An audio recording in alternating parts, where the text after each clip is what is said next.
Hello everyone, कैसे हैं आप सभी लोग। होपफुली आप सभी लोग बहुत अच्छे होंगे। देखिए, लास्ट क्लास में हमने डाल्टन का परमाणु सिद्धांत पढ़ा था और आज हम कैथोड किरण प्रयोग के बारे में बात करने वाले हैं। डाल्टन के सिद्धांत में, डाल्टन का जो परमाणु सिद्धांत है उसमें एक सबसे बड़ी खास बात थी जो कि अपने को ध्यान देने वाली है कि परमाणु अविभाज्य कण होता है। इस पर ज़्यादा फोकस करना है। डाल्टन भाई साहब ने बताया था परमाणु अविभाज्य कण होता है। क्या परमाणु को वास्तव में विभाजित किया जा सकता है या फिर नहीं किया जा सकता, उसको हम थोड़ा सा आगे आने वाले सभी वीडियोस में हम डिस्कस कर लेंगे। ठीक है, जो कैथोड किरण प्रयोग है इससे अपने को थोड़ा बहुत इतना पता चलेगा कि नहीं ऐसा परमाणु को फर्दर हम विभाजित कर सकते हैं और किसमें कर सकते हैं वो अपने को देखते हैं। देखिए, जो कैथोड किरण प्रयोग है बेटा, ठीक है, ये दिया था जे थॉमसन ने। किसने दिया था? J Thomson. अंग्रेजी भाई साहब थे जे थॉमसन, जिसने कैथोड किरण प्रयोग को अंजाम दिया। क्या दिया? अंजाम दिया।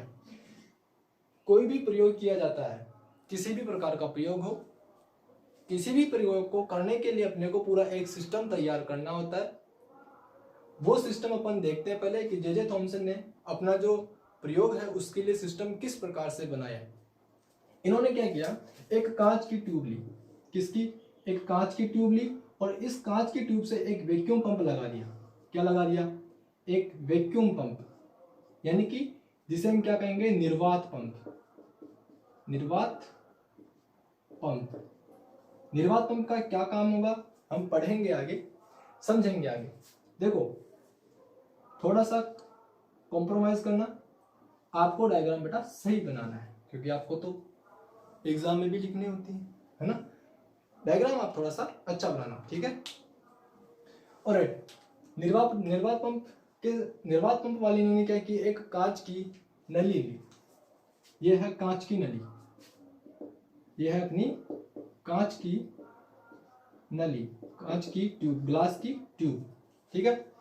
इस ग्लास की ट्यूब में इन्होंने क्या किया, दोनों एंड्स की ओर मेटल के इलेक्ट्रोड्स लिए। किसके? मेटल के इलेक्ट्रोड्स। अभी बनाना मत, अच्छा बना लीजिए साथ साथ में, कोई दिक्कत नहीं है।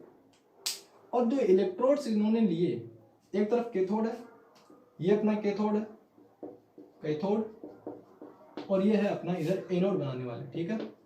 एनोड जो कि क्या रहेगा, छिद्रित रहेगा, छिद्रित एनोड। सर छिद्रित कैसे? क्योंकि इन्होंने जो एनोड लिया ना, जिस भी मेटल की एनोड है उस मेटल की एनोड में इन्होंने क्या कर रखे थे, छेद कर रखे थे, पोरस एनोड इन्होंने लिया था, ठीक है। यहाँ पे कुछ कुछ बीच बीच में क्या कर दिया इन्होंने, छेद कर दिए, ठीक है।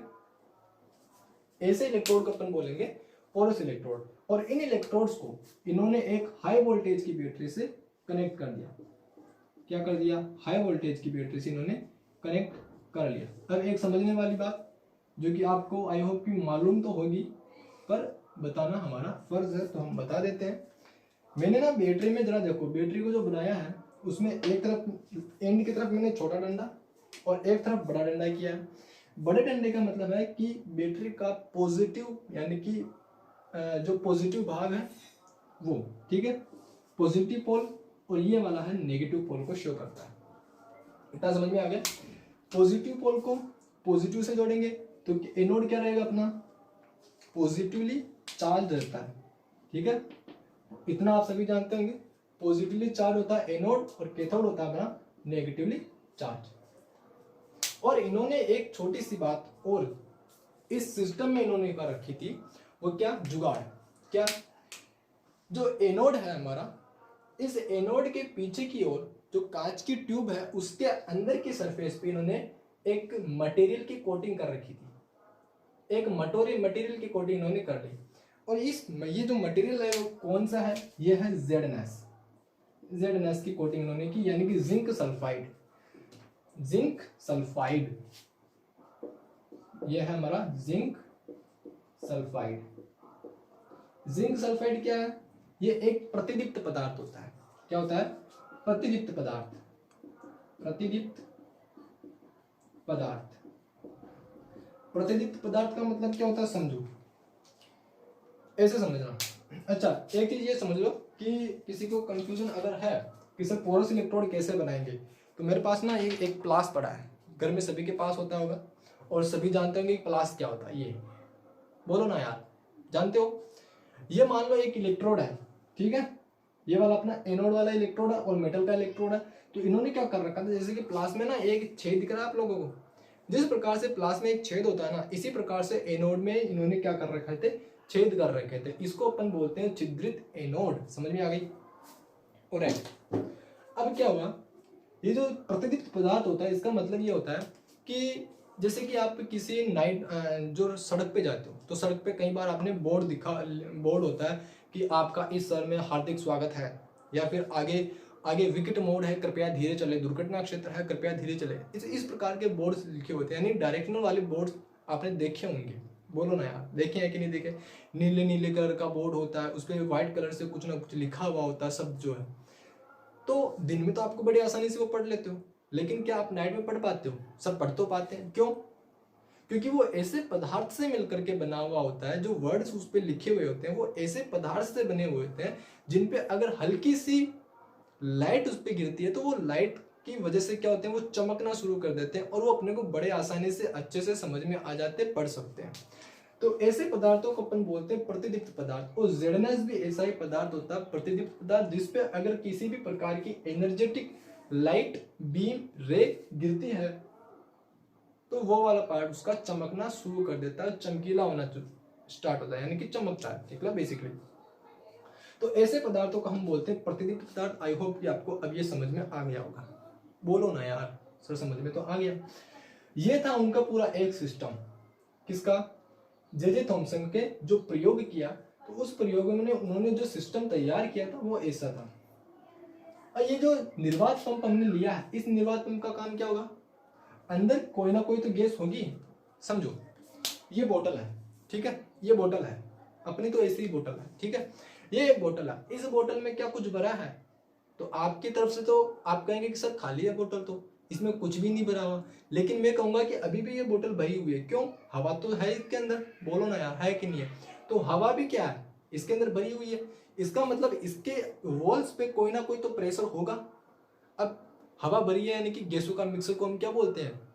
हवा, एयर, बायरा बोलते हैं ना। तो इसके अंदर भी अलग अलग प्रकार की गैसें होंगी, यानी कि गैसों का दाब इसमें ज्यादा होगा कि नहीं होगा? सर होगा। तो गैसों के दाब को कम करने के लिए, लोअर प्रेशर बनाने के लिए, इस ट्यूब का प्रेशर कम करने के लिए निर्वात पंप को यूज किया गया है, ठीक है। ये निर्वात पंप के द्वारा हम क्या करेंगे? गैसों के दाब को कम करेंगे इस कांच की नली में, ठीक है। दाब को घटाने में निर्वात पंप का काम होता है। इतना समझ में आ गया? अब देखो होता क्या है। जे थॉमसन भाई साहब ने यहाँ पे एक बटन लगा रखा था बैटरी का, और बैटरी के बटन को लगाया इन्होंने टंग से। अच्छा, ये जो बैटरी है हाई वोल्टेज की बैटरी है, यानी कि लगभग 10,000 वोल्ट की बैटरी इन्होंने यूज की थी। कितने? 10,000 की बैटरी, 10,000 वोल्ट की बैटरी इन्होंने यूज की थी। हाई वोल्टेज, बहुत उच्च वोल्टेज वाली बैटरी इन्होंने लगाई। जब इन्होंने बटन टंग से दबाया तो इन्होंने कुछ चीजें ऑब्जर्व की, तो परिपथ कंप्लीट तो हो ही गया है। जब इन्होंने बटन दबाया तो इन्होंने क्या देखा? धारा प्रवाहित, जैसे ही धारा प्रवाहित होती है तो इन्होंने देखा है कि जो एनोड है, एनोड के हर एक पोर की, जितने भी पोर इन्होंने कर रखे थे, उस पोर के जस्ट पीछे की तरफ इन्होंने क्या कर दी?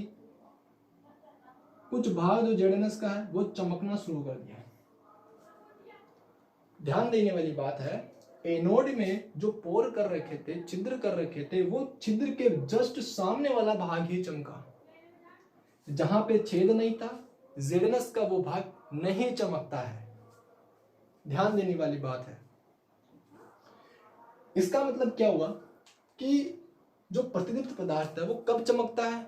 जब उस पे किसी ना किसी प्रकार की पार्टिकल्स की बीम, एनर्जेटिक लाइट, प्रकाश की किरणें इस पे डायरेक्ट गिरती है, तब वो वाला पार्ट चमकता है। क्योंकि हर पोर के जस्ट पीछे वाला भाग ही जेडएनएस का चमक रहा है, इससे उन्होंने ये अनुमान लगाया कि जो रेज आ रही होंगी, जो किरणें आ रही होंगी, जो अदृश्य किरणें आ रही होंगी, वो कैथोड की तरफ से आ रही होंगी, इस जेडएनएस के भाग के सामने वाले पार्ट से ही आ रही है। और सामने कौन है भाई साहब? कैथोड ही है।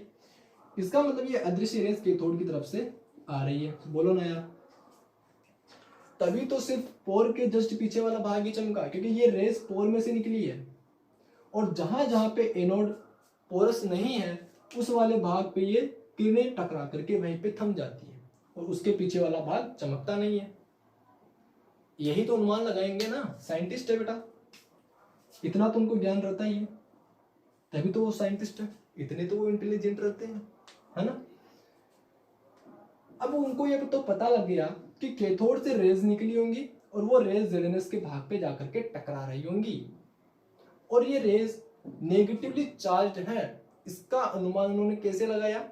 क्योंकि कैथोड नेगेटिवली चार्ज होता है, तो नेगेटिवली चार्ज भाग से नेगेटिवली ऋणात्मक पार्टिकल ही निकलेगा कि नहीं निकलेगा, ऋणात्मक किरणें ही निकलेंगे कि नहीं निकलेंगी। सब बात तो सही है, अनुमान तो उन्होंने सही लगाया। तो इन्हीं किरणों को इन्होंने क्या कहा, कैथोड किरणें। ये क्या है? Cathode rays, cathode rays. बात समझ में आई? अब आप कहेंगे सर क्या इतनी सी बात से पता लग गया, क्या परमाणु को विभाजित किया जा सकता? तो उसका आंसर नहीं। अब इन्होंने क्या किया, इतना सरल थोड़ी था बेटा। इन्होंने क्या किया, ये जो एनोड लिए ना इन्होंने किसी एक स्पेसिफिक मेटल के लिए, एक बार कोई मेटल यूज की, तो अब इन्होंने क्या कर दिया, ये जो मेटेलिक इलेक्ट्रोड्स हैं इनको ही चेंज कर दिए। मान लीजिए पहले इन्होंने ए मेटल के इलेक्ट्रोड्स यूज कर रखे थे, तो अब इन्होंने क्या कर लिए, बी मेटल के इलेक्ट्रोड्स यूज कर लिए और सेम प्रोसीजर इन्होंने रखा, तो भी इनको यहाँ पे जेडेनस पे क्या मिली, चमक मिली। फिर उन्होंने क्या किया, सी मेटल के इलेक्ट्रोड को, जो इलेक्ट्रोड्स यहाँ पे लिए, फिर से इलेक्ट्रिसिटी प्रोवाइड की, तो फिर से इनको जो जेडेनस का पार्ट है वहां पर स्पेसिफिक पार्ट्स में उनको क्या मिली, चमक मिली। यानी कि इलेक्ट्रोड्स को परिवर्तित कर रहे हैं, मेटल को अपन परिवर्तित कर रहे हैं, मेटेलिक इलेक्ट्रोड्स को अपन परिवर्तित कर रहे हैं, लेकिन फिर भी अपने को जेडेनस पे क्या मिल रही है, चमक तो वैसे की वैसे ही मिल रही है। अब सोचने वाली बात है, डाल्टन भाई साहब ने क्या बताया था कि हर एक मेटल परमाणुओं से मिलकर के बना हुआ होता है। बोलो ना यार, सोचो सोचो सोचो। डाल्टन का सिद्धांत पढ़ा है, मैंने बताया था ना आप लोगों को। तो डाल्टन ने क्या बताया था, हर एक मेटर परमाणुओं से मिलकर के बना हुआ होता है, चाहे किसी भी प्रकार का मेटर हो। यानी कि हम जो मेटल्स चेंज करते जा रहे हैं तो उनमें परमाणु तो होंगे ही होंगे ना। अब ये अलग अलग बात है कि हर एक मेटर का परमाणु अलग अलग होता है, हर एक मेटर का परमाणु अलग अलग होता है, भिन्न भिन्न होता है, ये भी डाल्टन ने बताया था। पर हर एक मेटर में परमाणु तो होता है, यानी कि अपन यहाँ पे क्या ले रहे हैं, परमाणु। अब इलेक्ट्रॉन्स को ना परमाणु मान करके चलना। हम क्या कर रहे हैं, परमाणु को परिवर्तित करते हुए चल रहे हैं। पहले परमाणु ए लिया, फिर परमाणु बी लिया, फिर परमाणु अपन ने सी लिया। बोलो ना, फिर भी अपने को चमक तो मिली कि नहीं मिली? यानी कि परमाणु भले ही परिवर्तित कर रहे हैं अपन, लेकिन चमक अपने को वैसी की वैसी मिल रही है। इसका मतलब क्या हुआ कि इन सभी परमाणुओं में एक चीज कॉमन आ रही है, वो है नेगेटिवली चार्ज पार्टिकल। क्या? Negatively charge particle. ठीक है, जो ऋणात्मक पार्टिकल है वो तो सभी के अंदर कॉमन है। बोलो ना यार, है कि नहीं है? इसका मतलब इन सभी परमाणुओं में, डिफरेंट डिफरेंट परमाणुओं में एक नेगेटिव चार्ज पार्टिकल सभी में कॉमन आएगा। इसका मतलब क्या हुआ, अभी आपकी तारीख में अगर आप देखते हो तो चाहे हाइड्रोजन का परमाणु ले लो, चाहे हीलियम का परमाणु ले लो, चाहे किसी भी जो एलिमेंट उसका परमाणु आप ले लो, उन सभी में इलेक्ट्रॉन मौजूद है कि नहीं है? कोई ऐसा परमाणु जिसमें इलेक्ट्रॉन प्रेजेंट नहीं है, कोई ऐसा न्यूट्रल परमाणु जिसके अंदर इलेक्ट्रॉन मौजूद नहीं हो? सभी में होगा। और एक और बात, यहां अंदर जो गैसें हैं, कौन सी गैस है फर्क नहीं पड़ता, क्योंकि हर गैस आयोनाइज होगी और हर एक गैस जब भी इलेक्ट्रिसिटी प्रोवाइड करेगी तो आयोनाइज होगी, और हर एक गैस के आयोनाइज होने से इलेक्ट्रॉन बाहर निकलेंगे, और इलेक्ट्रॉन बाहर निकलेंगे तो फिर जेडेनएस की कोटिंग पे चमक मिलेगी ही मिलेगी। यानी कि दो चीजें इन्होंने कंफर्म कर ली, मेटेलिक इलेक्ट्रोड चाहे कोई सा भी ले लो, जेडेनएस की कोटिंग चमकेगी, और गैस चाहे कोई सी भी हो, जेडेनएस की कोटिंग चमकेगी चमकेगी। यानी कि इन दोनों के नेचर पे डिपेंड करती ही नहीं है। कौन? ये वाली चीज, कैथोड रे। समझ में आ गई? तो इन्होंने अनुमान लगाया कि नहीं भैया, परमाणु जो है, परमाणु को भैया फर्दर विभाजित किया जा सकता है और उसको अपन इलेक्ट्रॉन कहेंगे। इतना इन्होंने अनुमान लगा लिया और वो पार्टिकल नेगेटिवली चार्ज होगा क्योंकि वो कैथोड से निकला है। तो यहां पे इन्होंने इलेक्ट्रॉन के बारे में बता दिया कि परमाणुओं को विभाजित किया जा सकता है और यहां से डाल्टन भैया होते हैं फ्लॉप। क्यों? क्योंकि परमाणुओं को विभाजित किया जा सकता है, ऐसा जे थॉमसन भाई साहब ने सिद्ध कर दिया। ठीक है, अब इसके कुछ जो कैथोड रे एक्सपेरिमेंट है इसके अपन कुछ गुणधर्म पढ़ लेते हैं, है ना। क्या पढ़ लेते हैं? गुणधर्म। वैसे तो मैंने आपको लगभग चीजें कवर करवा दी है, फिर भी थोड़ा बहुत आपको लिख लेना चाहिए। पहली चीज क्या है कि जो रेज निकली है वो बिल्कुल स्ट्रेट होती है, सीधी रेखा में गमन करती है। कैथोड किरणें आप लिख लेना, कैथोड किरणें मैं लिख रहा हूं आगे, सीधी रेखा में गमन करती है। ठीक है, सीधी रेखा में गमन करती है। सर कैसे? बेटा एक बात बताओ, एनोड अपन ने इतना सा लिया है, अगर ये सीधी रेखा में गमन नहीं कर रही होती तो कुछ रेज अगर ये रेंडमली गति कर रही होती तो मान लो ये रेज कुछ यहां से टकरा करके इस वाले पार्ट को भी चमकीला कर देती, बोलो ना है। लेकिन ये वाला पार्ट चमका नहीं है, क्यों नहीं चमका? क्योंकि ये किरणें जो है वो सीधी रेखा में गमन कर रही है। बात समझ में आ गई? दूसरी बात क्या है? दूसरी बात है कि जो कैथोड रेज है, जो कैथोड किरणें हैं वो क्या होंगी? ऋणावेशित होंगी। यहां पे लिख लो ऋणावेशित। क्यों बेटा? क्योंकि ये कैथोड वाले पार्ट से निकली है। ठीक है, कैथोड रेज क्या होंगी? ऋणावेशित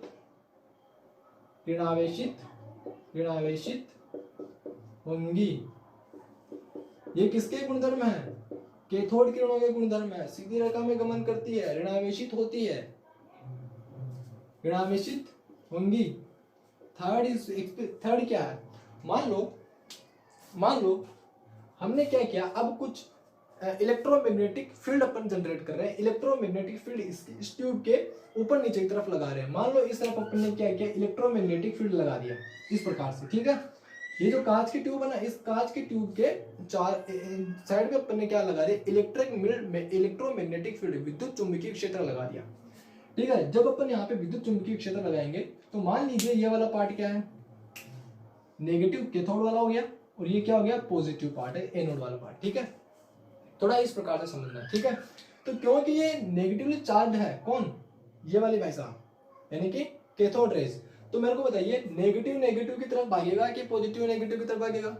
पॉजिटिव, या फिर नेगेटिव पॉजिटिव की तरफ भागेगा ना। ये क्या है? नेगेटिवली चार्ज है, ऋणावेशित है। दैट मींस ये किस तरफ अपने डायरेक्शन को ले लेंगी? इस तरफ अपने डायरेक्शन को ले लेंगी। बोलो ना यार, हाँ कि ना। तो नेगेटिव पॉजिटिव प्लेट की ओर ऋणावेशित करने क्या होने लगती है? दौड़ने लगती है। जब हम विद्युत क्षेत्र अप्लाई कर देते हैं, विद्युत चुंबकीय क्षेत्र अप्लाई कर देते हैं, तो उस समय क्या होता है, जो धनात्मक प्लेटें होती है उस तरफ कैथोड रेज गमन करना शुरू कर देती है, उस डायरेक्शन में मुड़ जाती है। समझ में आ गया? तो क्या लिखेंगे यहाँ पे?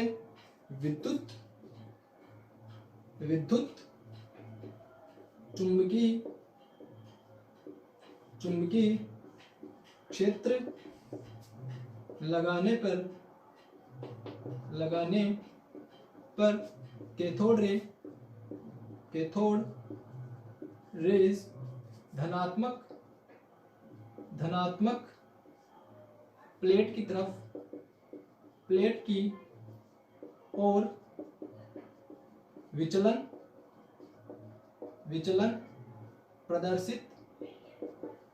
प्रदर्शित करती है। बोलो ना यार, होगा कि नहीं होगा? कॉमन सेंस वाली बात है। अब इसका जो चौथा पॉइंट है, चौथा पॉइंट क्या रहेगा सर? चौथा पॉइंट मैंने आपको पहले ही बता दिया, चाहे आप कैथोड का किसी भी प्रकार का मेटल ले लो या फिर एनोड का, यानी कि जो इलेक्ट्रोड्स की जो मेटल अपन ले रहे हैं, इलेक्ट्रोड्स को बनाने में जो मेटल हम यूज कर रहे हैं उसकी प्रवृत्ति पे और गैस की प्रवृत्ति पे निर्भर नहीं करती है कैथोड रेज। ठीक है, तो कैथोड किरण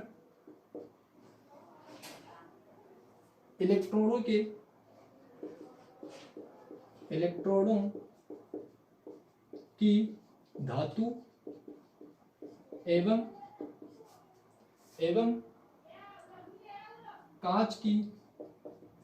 कांच में उपस्थित गैस की प्रवृत्ति पर निर्भर नहीं करती है। तो यह है कुछ कैथोड रेस के गुणधर्म। आई होप कि आपको ये चीजें समझ में आई होंगी। कैथोड किरण प्रयोग क्या होता है और कैसे सिद्ध होता है कि परमाणु को फर्दर विभाजित किया जा सकता है, और कैथोड रे एक्सपेरिमेंट डाल्टन के परमाणु सिद्धांत को खारिज करता है। उसका एक पॉइंट जिन्होंने दिया था कि परमाणु अविभाज्य कण होता है। एक्चुअल में इस एक्सपेरिमेंट से हमने ये आइडिया लगाया, पता लगाया कि परमाणु को फर्दर विभाजित किया जा सकता है। बात समझ में आ गई? अब परमाणु में इलेक्ट्रॉन की तो खोज हो गई, प्रोटॉन की खोज भैया कौन करेगा? अपन करेंगे आने वाले चैप्टर में, ठीक है? नेक्स्ट लेक्चर में हम परमाणु जो प्रोटॉन है परमाणु में उसकी खोज कर लेंगे, ठीक है? सो आई होप कि आपको ये चीजें समझ में आई होंगी, और ये एक्सपेरिमेंट क्या है, किस प्रकार से है, क्या क्या गुणधर्म होते हैं कैथोड रेस के, आपको समझ में आए होंगे। तो मिलेंगे नेक्स्ट क्लास में, तब तक के लिए thank you so much for watching this video. और हाँ, जय किसान, जय भारत, वंदे मातरम।